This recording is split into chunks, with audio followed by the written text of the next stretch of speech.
You are live with the App Show. Mike Agerbo here with John Beeler and Graham Williams. We're going to be talking a lot about mobile technology, as we always do in the App Show. This week, a few announcements, some from Apple, some from Google. So new iPhones, new Google Pixels. We're going to cover it all. Google Pixel launched a new Google Pixel 5 and a 4A, both 5G phones, and Apple has announced some new iPhone 12s with 5G. We also have our resident app nerd and expert, Graham Williams, with us on the line today as well. Thanks for joining us, Graham. Always glad to be here. Let's start off with the big Apple announcements. And, you know, again, I'm always just amazed at how they can turn an announcement into worldwide news. I don't think there's any other manufacturer out there, maybe except Tesla, that can make that happen. Well, when you look at it, I mean, the iPhone 11 was the number one selling smartphone in the world for the last year. And there are a lot of technologies that are kind of culminating in this announcement. Apple Silicon, obviously, we're waiting for the computer announcement that's probably coming next month. But the A14 Bionic we saw launch with the iPad Air. This thing is a beast of a processor. And so, I mean, the A13 was faster than anything else on the market still, and they've launched something that's now 50% faster than that. So I'm looking around a lot of the other, phone chip manufacturers going, what are you guys going to do to catch up? And then you tack on 5G on top of this, which 5G is going to be an interesting thing to watch people sort of figure out things as they roll out. Because this is not a technology where, you are in the country and you are getting 4 gigabits per second. This is, you've got basically 100 to 200 meters away from the tower where you've got full speed. So they've got to put these towers really close together. So this is a downtown technology for sure. We do have it here in Canada. Yeah. So that's the big thing though, Graham. They made a big splash about how they are 5G now. And I think a lot of people were criticizing Apple over the past 2 years. Why haven't you released any 5G phones? And they finally have. But I got to be honest, I still don't think we're fully 5G capable here in Canada yet. I know the big carriers keep saying that they've got, 5G in all the major cities. But, John and I have tested it here in Vancouver, for example. And I think they only had one tower. Do you know what I mean? And your 4G was faster, John. Yes. Yeah. And that was the thing, is that like Graham said, this was a downtown thing, and we were just far enough away from the downtown core that I think that's why your speed was so slow compared to my 4G. So we should be clear, like if you're buying an iPhone 12, a 12 mini, a 12 Pro, a 12 Pro Max, geez, that's quite the lineup, eh? You're going to be cruising around on LTE most of the time. Yeah. So that's okay. Like LTE is fast. Like, let's not kid ourselves. I was looking at this demonstration and, they're saying 4 gigabits per second download.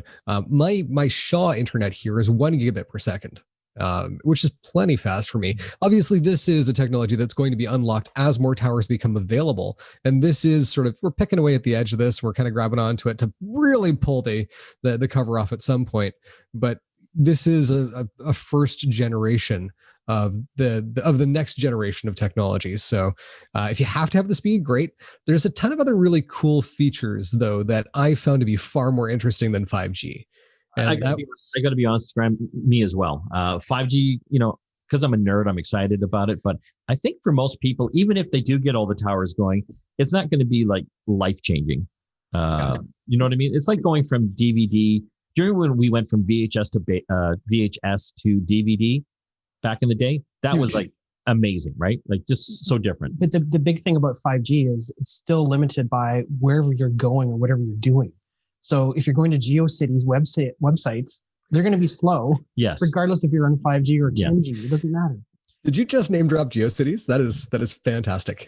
Lost half the millennials.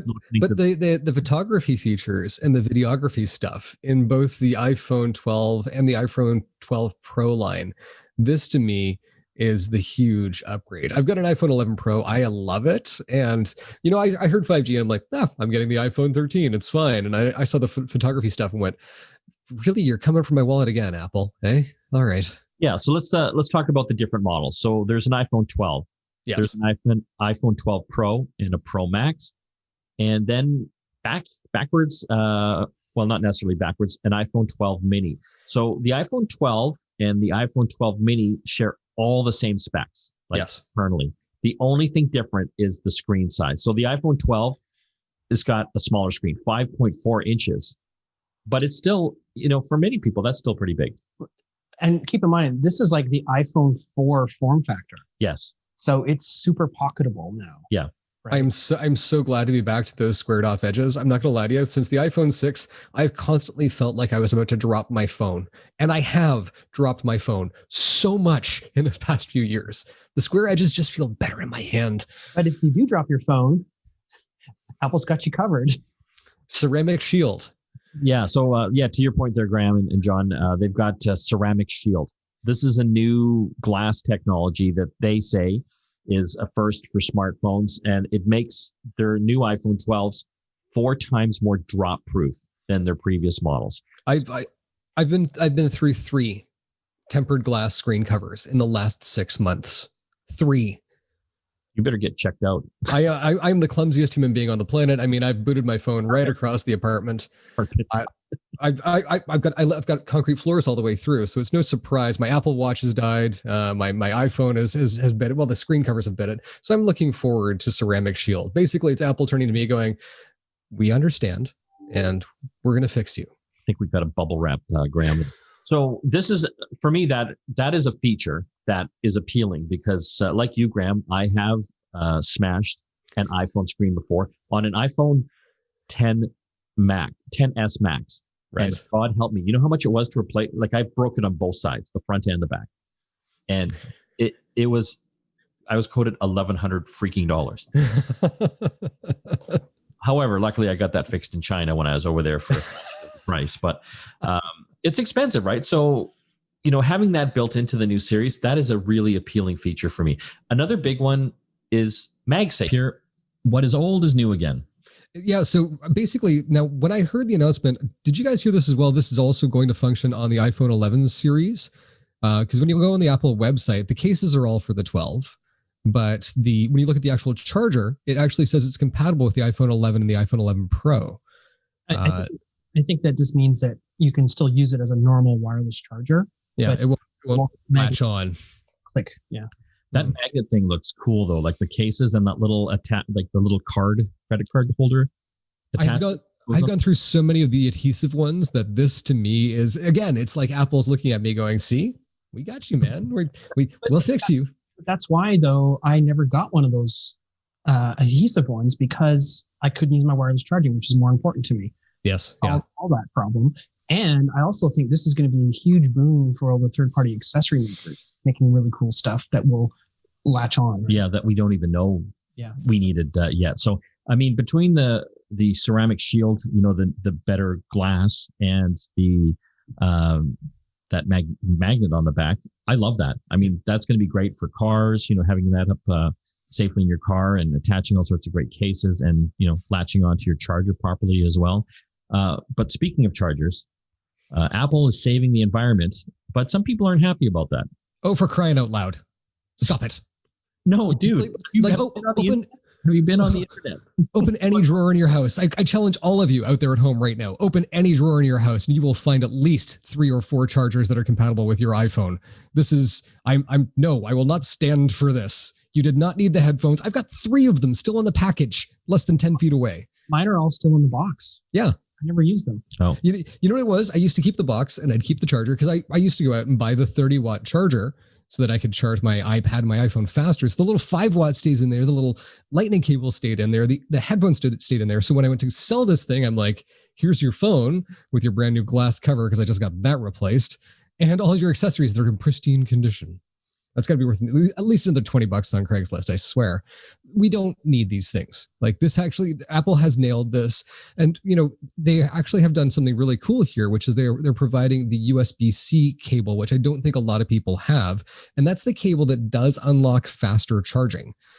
They're also selling that's not going to work on the old charger though. It's not, but they're selling a 20-watt USB-C charger now for I think it's either 25 or $29 Canadian, which is, I think, $10 or $15 less than the old 18-watt one.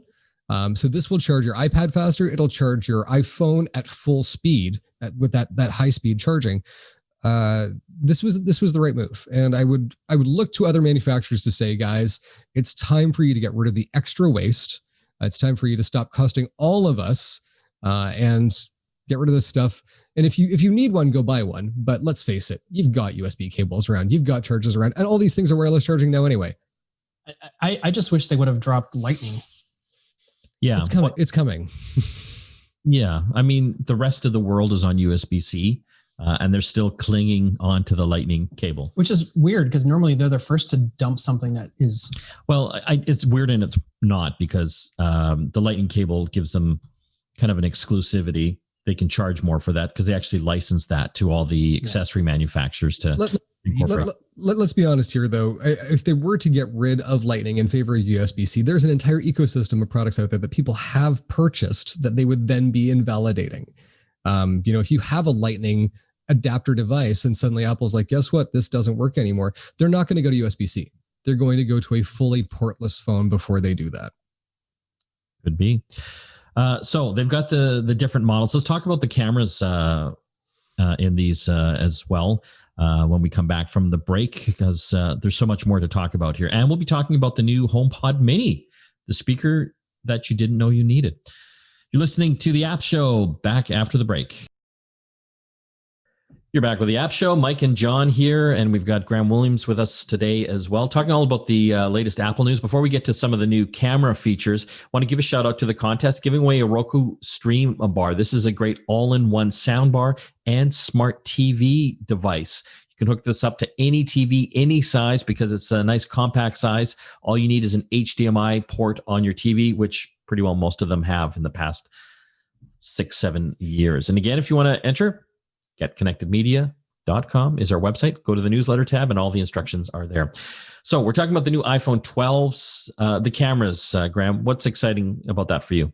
Low light. And so, I mean, the iPhone 11 has done a remarkable job of bringing low light photography to the forefront with the iPhone. I've got a lot of friends who were sticking with the Pixel because of Google's night shot capability, and just looking back at my iPhone 10 versus some of those previous Pixels, there was no question. Google's computational photography, their software algorithms were fantastic. Apple has come to the table with faster lenses, so wider apertures. I think it's a 1.6 on the wide angle.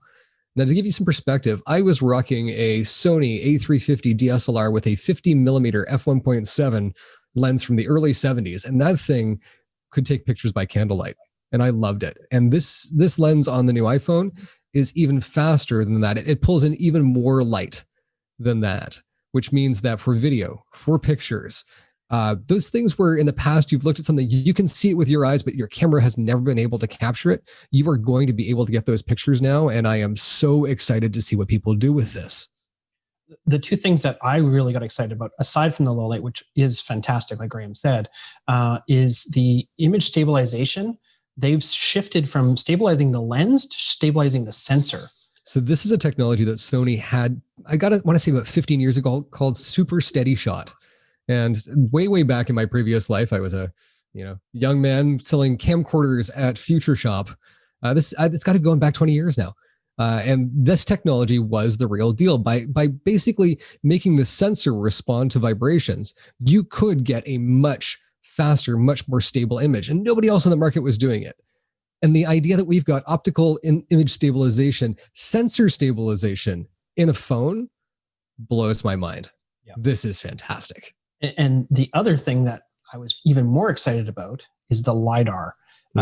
This is something that's kind of already in, if you have a Face ID camera if you have like an 11 series phone, they put it on the back though, and they've made it better. And what it does is a couple different things. One, it allows you to have autofocus in very low light situations because it's not relying on the light. It's sending out these pulses to sort of measure and see the room or the space that you're actually in. But for me, this turns your phone into a 3D scanner. And there's already software available for the iPad Pro that has this similar LiDAR in it that allows you to create 3D models that you can actually 3D print from your iPad. And now you'll be able to do it on your iPhone without any additional hardware, which is fantastic. You're a big 3D printing nerd, so you're going to love that. Yes. Yes. And scan people's heads and scan your head and put it on something. John recently did some surgery on my 3D printer. We've got a little bit longer to go on that. We've got a couple of new things to add in, but I'm excited to scan our first thing with that iPhone 12 when it comes in. And Mike. Okay, let's quickly switch over to the new HomePod Mini that they announced. I think they have an uphill climb with this. I know they'll sell millions because they're Apple, but are they trying to compete against Alexa and the Google Nest series of smart speakers? Because they're pretty behind. You know what? They're not competing with those guys. They are providing a solution for everybody that's in the Apple ecosystem that's looking at those things and going, do I have to have one of those things on my network? I guess. Spotify threw 2 Google Nest Minis at me for free, and they're sitting in the box. I do not want a privacy invading smart speaker in my house. I sold both of my Echo Dots. I've been living without. I've got a HomePod in the bedroom, but everywhere else in the house, I've got dumb Sonos speakers. My Arc is actually arriving today, so I'm excited about that. But it's got Alexa and works with Google or whatever the hell they call that. I'm not doing it. I will add HomePod Minis around the house because for $129 Canadian, that is a no-brainer. That is my Siri interface. And because the Arc is AirPlay compatible, this actually unlocks AirPlay for my Sonos system as well. They're not competing. What they're doing is they're providing a solution for everybody that's looked at this stuff and said, I'm an Apple household and I don't want Amazon or Google here. And Graham, you've got a great blog post sort of going into more detail about why this is on your must-buy list as soon as it's available later this year. The one feature I thought was cool, though, was the intercom feature. Yes. So now using Siri and like a HomePod Mini, and any of your Apple devices, like your iPhone, iPad, MacBook, or even your car, if you've got Apple CarPlay, you can use Siri and the intercom feature to talk to the folks back at home. Like if you're in your car driving home and you're wondering, should I get some milk? You can just use Siri and ask the kids who might be watching a show or something, hey, do I need some milk? And it'll all interface together. Can I tell you the weird thing? I'm curious about this. My parents are in the same Apple family that I am. They live 3,000 kilometers away. I'm wondering if I buy them a HomePod, can I intercom to them back home? I hope I can, and I think that will be awesome. They'll either love that or hate that. Okay, we're going to have to take a break, but so much more to talk about. We're going to cover some of the news from Google. They are launching the new Google Pixel 5 and 4a. These are new 5G phones that they have some really interesting features, including a new battery saving mode that can give you an extra 2 days of life on your Pixel phone. You're listening to the App Show. Back after this. You're back with the App Show. Well, yes, I know Apple had big announcements this week, but Google did as well. They have announced and are launching their new Google Pixel 5 and Google Pixel 4a, both 5G versions. To help us go through some of the goodies here, we've got our tech expert out of Toronto, Ted Kritsonis. Thanks for joining us, Ted. Good to be with you guys. You've had a chance to try out the Pixels, and yes, that's why I wanted to get you on the line. So first of all, the big thing is they're 5G, which is going to change the world, right, Ted?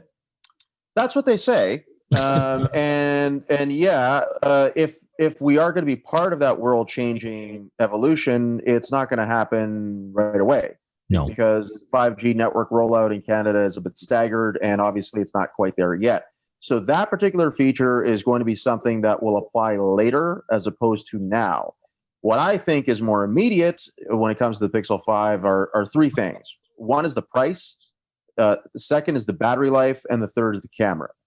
The battery life is, I want to point out specifically because this was a major problem with the Pixel 4.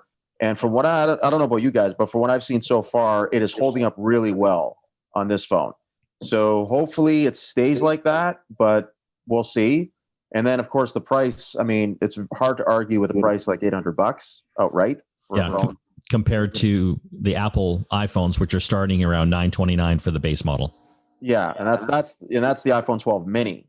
Yes. Never mind when we get to the 12 and the 12 Pro and all that. So the price is right for sure, and the camera performance. I mean, that's where the real value comes in. Don't get me wrong; like the software experience is great. It's stock Android. The Pixel phones to me have always been really good on the software experience because it's just unfettered Android. Like there's no overlay.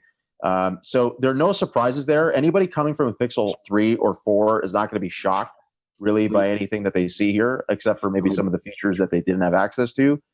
But the camera is even better than it already was. Some of these tweaks that Google made seem to really make a difference. And I need to shoot with it more, but I'm impressed so far. You're a big photo nut. So would you say that this is one of the better camera systems out there right now? It's one of the best, flat out. For smartphones, it is one of the best you can get. There's no question about that. Especially for the price point. Oh, well, that's the thing. It gets even better when you factor in the price point. You mentioned the 4A 5G. Now, the 4A 5G is the same as the regular 4A. I don't want to confuse people here, but there are actually two Pixel 4A variants. Yeah. So there's a regular one that was launched in September, and then there's the one that with 5G. Okay. Now, they are otherwise the same phone. The camera performance in that phone for the price is out by a long shot the best you can get for the price. Like for under $500 for the standalone the non 5G 4A. I mean, you're gonna be hard pressed to find a camera that shoots that well. So yeah, I mean, and the 5 for its price point, of course, is like I mean, it's amazing. I want to talk about the battery because there's one feature that they Google actually demonstrated to me. There's a new battery saving feature, and you talked about how the previous version, the Pixel 4, wasn't that great. My son has one, and he complains bitterly about the battery life. In this new version of their Pixel phones, there's a battery saving feature that basically you can turn off all of the apps except the ones you need to keep the phone going, like the phone app. And you can apparently get up to 48 hours more juice out of the phone. Yeah, so I call this Google's insurance policy. And basically what this is like, hey, we know we screwed up last year with a really, really bad battery. So we're going to throw in this mode that will ensure that you don't die at inopportune times. And that's basically what it comes down to. I mean, the battery saver mode in and of itself is not really different from anything anybody else has done. To be honest with you, one of the best battery saving modes I remember using was Sony's in its Xperia phones. It was excellent. It kicked in at certain times. You had a lot of things you could adjust with it. This here is a little bit more extreme in that it locks down a lot of the phone in order to keep it going. But it's a cool feature to have, and it's useful for people. It's not necessarily overly innovative at all, but it's nice that they threw it in there because ultimately, they're trying to make sure that the phone doesn't die when it ships. Well, I think that'd be good for traveling. I know so many times when I've been, not that I'm traveling anymore, but in the past when I'm traveling, you're down to your last 10, 15%. And, you still got hours to go in the day. Having that type of feature would just be invaluable. Is it interesting that they came in with this lower price point compared to some of the other flagship phones out there? And also there's no Pixel 5 XL either. It's just the one size. Yeah, and I'm okay with that because the size I think will appeal to a lot of users. And they didn't go with an XL version for the 4A either, by the way. So they went with one size for either phone, and I'm okay with it personally. I mean, I used the 4XL last year. I liked it; it was great. But I'm liking the size of this one so far. It's big, but it's not huge, and it seems to be fine. The price point I think is right on the mark. I was thinking even from last year that we would see a shift in the market going back to mid-range, or at least what we consider mid-range now, which is basically under $1,000 now. So I'm not surprised that Google would go that route because at this point, if they're trying to buy market share as part of this, like if this is partly to buy market share, it's a good way to do it, especially given what Apple announced. Talking with Ted Kritsonis out of Toronto. He's our tech expert over there about the new Google Pixel 5 and 4A 5G versions. We will be having some write-ups about these on our website and an unboxing as well if you want to check that out at getconnectedmedia.com. Ted, as always, it's a pleasure. Thanks for joining us. Always a pleasure, guys. Thanks for having me. When we come back from the break, more to talk about on the App Show. Stay tuned. You are back with the App Show. Mike Agerbo here with John Beeler. Well, one of the biggest fears I have is losing my mobile. I mean, we spend so much money on our mobile devices. Smartphones are anywhere from $500 to $1,500 or even more, depending what model you get. Thankfully, there are some solutions out there. Today, we're going to look over on the Samsung side. We've got a great guest. His name is Stephen Cull. He's the Director of Mobile Product Management and Strategy for Samsung Electronics Canada. Thanks for joining us, Stephen. Thanks for having me on. Tell us about your solution for finding your mobile devices. It's called Find My Mobile. What does it do? So Find My Mobile is integrated directly into the settings of the device, and it makes it really easy for a customer to turn on and get access to a website where they can go and look for their phone when it's lost. Not only your phone, I mean, we've expanded the functionality so you now can look for your buds. Everyone's using buds nowadays without wires, and one of them could fall out and fall under a couch, and you may not be able to look for that one. They're not together, so you got one but not the other. Find My Mobile enables you to find that missing bud, so you can still have both ears going. How does that work? Does it send off an alarm in that missing bud that's under the couch? Yes, a new functionality we released, just a few months ago is related to BLE technology and ultra wideband. So we use both Bluetooth and ultra wideband to search for devices in and around your own account. So, for example, you would register your buds. In the settings of your device under Find My Mobile, you would turn on the privacy setting that allows us to search for lost devices when offline. And then using that offline functionality, we use devices in around your ecosystem and other devices in the ecosystem that also have the service turned on to locate missing pieces. So your buds are connected via Bluetooth. And so when one is offline or out there, it sends the last signal out because you've turned on the functionality. So it turns a signal out that says, hey, I'm here. So long as it still has power, it'll continue to broadcast that BLE signal, which is a low battery signal, and allows other devices to pick up that signal and then report back to the Find My Mobile server where exactly that product is. And BLE has a very good tight radius, so it should get you close to your couch, if not directly under your couch, to find out where that one slipped through. It's not using like a silent dog whistle type technology so that your dog can find it for you? Well, if your bud had some bacon on it, I'm sure your dog would find it. But barring the bacon and the dog, this is a great solution to get you home. Find My Bacon. That's the new service. God, we're going to be rich, John. So for smartphones, same type of technology, essentially? Yeah, smartphones, again, we started Find My Mobile on the phone itself. And basically, it was a pure web server. You would go in, turn it on in the settings. It would only work as an online thing. So as long as the phone had data connectivity, it would report back to the Find My Mobile server. You'd go to a web service, much like you would for any of the other products or using Google's solution, and you'd be able to locate it within a radius based on assisted GPS and some other functionality that's available. Now, with the offline functionality, we use broadcast signals again through BLE and ultra wideband. For example, if you have one of our Note 20 Ultra devices, it supports ultra wideband. So you'd be able to get a broader radius in terms of locating that missing device. And again, you go to the website to find that product. So, so if you lose your Samsung smartphone, and someone finds it and takes the SIM card out, is it still able to connect? Yeah, absolutely. So again, with offline mode, which is a new feature we rolled out, it's using the same thing that we use for tracking buds or smartwatches or what have you. So long as the device is powered on, even without data connectivity, we can still offer location capabilities based on using the broader network of Samsung devices and the transmission of BLE or ultra wideband frequencies to then give us a radius as to where that device would be. We also have things in place like your Samsung account, which locks your phone and uses an encryption technology and dual authentication. So in the event someone else picked up your phone and they decide that they're going to use it for themselves, we can wipe and clean those devices and make it hard for you just to rip and replace or sign out of your account or flash the device and then be able to use it again.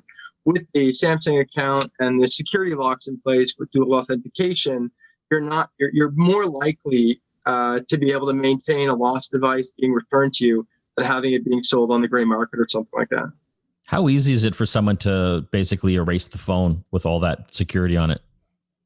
So through Knox and the Samsung account and Find My Mobile and these other security things that we put in place to give customers that peace of mind, even when their device gets lost, that they can get it back. It makes it very challenging for a customer simply just to flash and be able to go.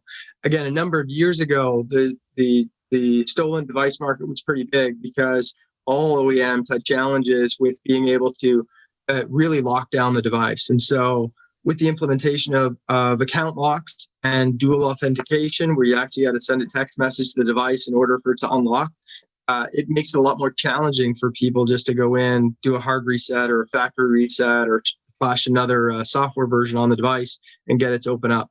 The locks are actually implemented at the chipset level using our Knox technology. So you can't just rip and replace them. It really does take the software fix, the key, the encryption key, if you will, in order to open it up. We're talking with Stephen Cullen. He is our friend over at Samsung Canada, talking about the Find My Mobile feature on Samsung devices, not only for the smartphones, but across their line as well, the watches, the buds, the tablets. Where can people find out more info, Stephen? Certainly, you can go to samsung.ca or .com/ca or just straight up .ca and go into our services section, and you'll be able to look at Find My Mobile.